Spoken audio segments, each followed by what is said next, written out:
बोडोलैंड के लोगों के साथ साथ हमारे देश के विभिन्न हिस्सों और बोडो मूल के लोग और कुछ पड़ोसी देश में भी करते हैं। आज विश्व के लोकप्रिय प्रधानमंत्री माननीय नरेंद्र मोदी जी और दूरदर्शी और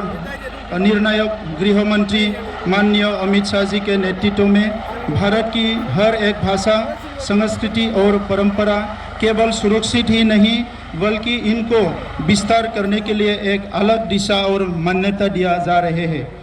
आज भारत के अलग अलग क्षेत्रों में रहने वाले जनजाति और मूल निवासियों को स्वाभिमान से जीने के लिए आत्मविश्वास मिल रहा है। एक समय था जब भारत के हर समुदाय ने अपनी भाषा एवं संस्कृति की सुरक्षा के लिए संघर्ष कर रहा था, लेकिन आज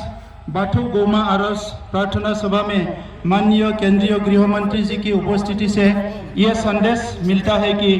कोई भी छोटा और बड़ा समुदाय अकेले नहीं है और उसके साथ संपूर्ण भारतवर्ष है। आज की प्रार्थना सभा के पवित्र माध्यम से माननीय गृह मंत्री जी से मैं आग्रह करना चाहता हूँ कि बाथौ महासभा की पुरानी मांग हर साल के माघ महीने के दूसरे मंगलवार को बाथौ दिवस के रूप से मनाने के लिए राष्ट्रीय सूचना में उल्लेख करने के लिए विचार करें।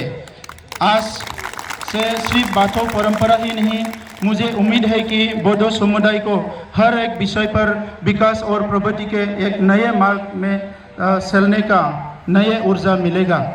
मानगोनां रायजो राजा नोंथांमोन, दिनैनि बे जारिमिनारि सानाव नोंथांमोना बयबो बाहागो लानानै जाफुंसार महर होनायनि थाखाय आं गिबियावनो बयखौबो